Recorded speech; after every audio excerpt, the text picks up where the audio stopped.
This video got 1.8 million views. So this editing is called Giant Effect. Guys, bali dalawang application ang ginamit ko sa video editing na to. Ito yung background eraser and then yung CapCut application natin. Since viral na siya, so gagawa na natin siya ng tutorial.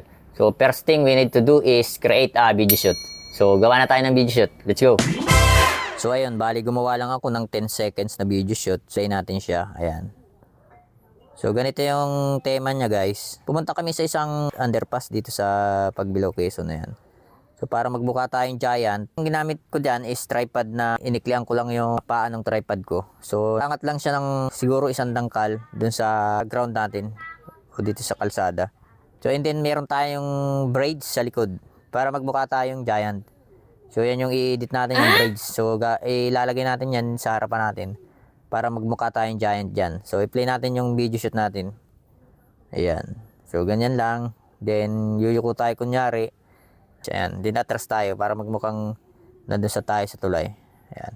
So, i-play natin ulit sa umpisa. 10 seconds lang yan, guys. Ayan. So, yuko. And then, angat ulit. Atras. Ayan. Doon sa ilalim ng braids tayo. Ayan. So, yuko. Ayan.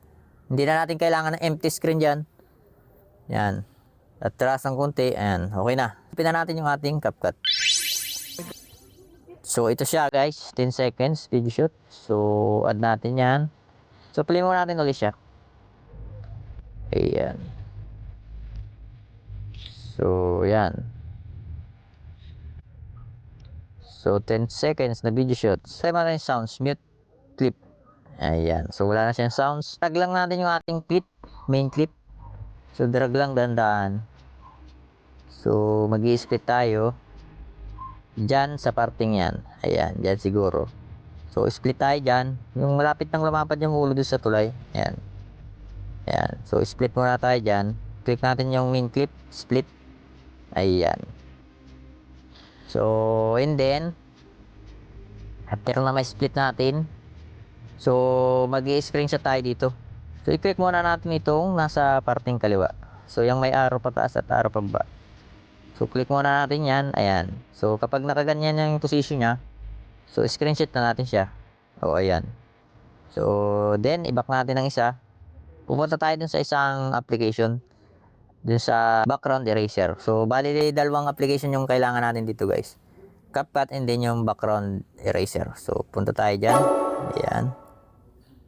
So, sa Play Store to, guys, dinadownload background eraser. Ayan. So, pwede naman tayong hindi gumamit itong background eraser. So, itatry natin siya, pwede natin siyang i-custom removal o yung ibabrush natin yung ating braids para yun ang ating, yun yung pupunta sa unahan natin. So, bali kaso, na-try ko na.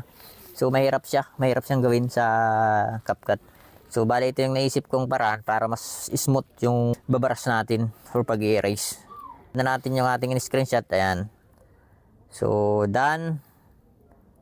So, ayan. Lakihan natin yung pambrush natin. Ayan. So, ganito guys yung pagbrush. Ayan. So, ang ititira lang natin dyan is yung bridge. Ayan, oh. So, mas maganda rin itong mag-erase kaysa sa custom removal. Oh, kita nyo guys, oh. Madali. Mahirap sa custom removal eh. Ayan, oh. Saka, pwede natin siyang i-zoom. Ayan, oh. Zoom in, zoom out, oh. Ayan, oh. Di ba madali? Pwede natin litan yung pang brush. Ayan, oh. Oh, bali yan lang yung ititira natin yung pinakang bridge. Ayan, oh. So, madali lang siya, oh. Ayan, oh. Di ba smooth siya, oh. Maganda yung pagkaka-erase niya. Pwede nating lakyan dito. So, bali dito sa ibabaw ng bridge, ito na lang yung tatanggalin natin. Ayan. So, yan na lang yung tatanggalin natin. Yan, yung ibabaw. Hindi na itong gitna. Yan. So, may gagawin tayong magic dyan para mawala yung parang kulay blue. Yung ulap dyan sa gitna ng tulay yan. Dyan sa parang hawakan ng tulay. Ayan. O, punta tayo dito sa banda rito. Ayan. Ganoon lang. Mas madali siyang i-erase dito sa background eraser kaysa sa CapCut dito sa custom removal. Ayan. Bumalik na tayo sa CapCut natin. Ayan. So, balik na tayo sa CapCut. So, i-add na natin yung ni-remove background. So, add overlay. So, hanapin natin. So, ito siya. So bali nagawa ko na to kahapon para smooth siya. So pinag-alaan ko ng oras para maganda yung pag-erase background niya. So add natin siya. Ayan, then isusukat natin siya.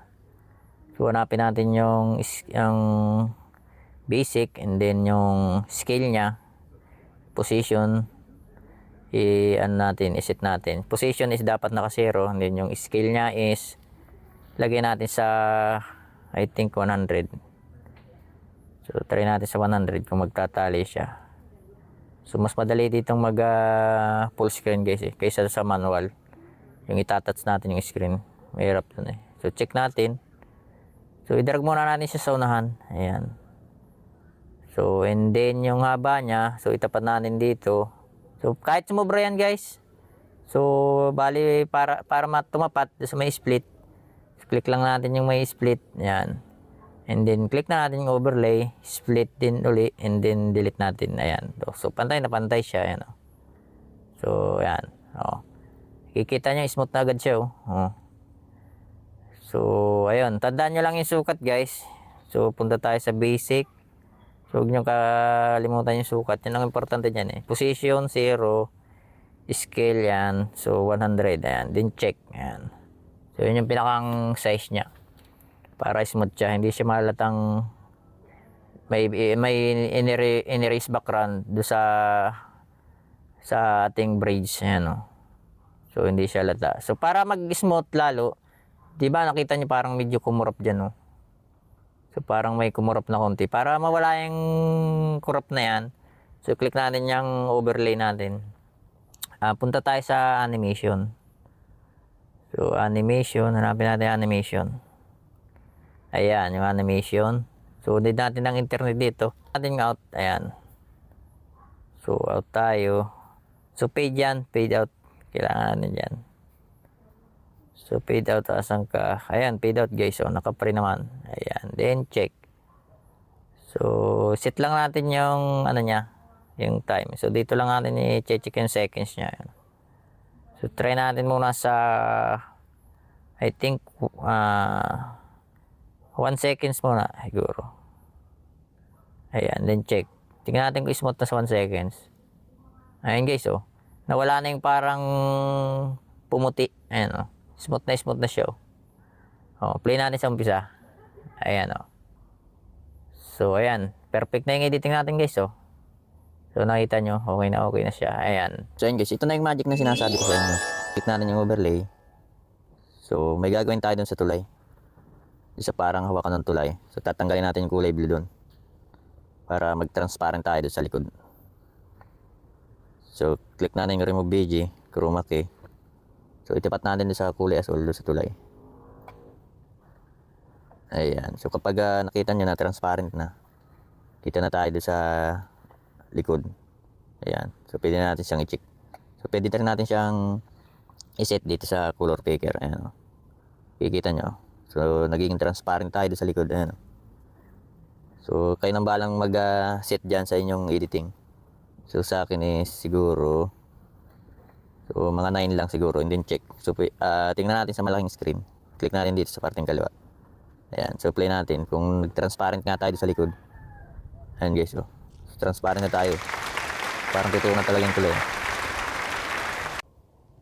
So ayun, bago natin siya i-export, so delete muna natin yung CapCut logo. And then yung video resolution natin is ilagay natin sa 2K. Sa 2K naman is okay naman yung result ng ating mga reels video. And then yung frame rate saka code rate, wag na natin siyang galawin. So and then export na natin siya. So ayun guys, kung may natutunan ka sa video na to, wag mo naman kalimutang i-follow and share para maikalat din natin sa iba.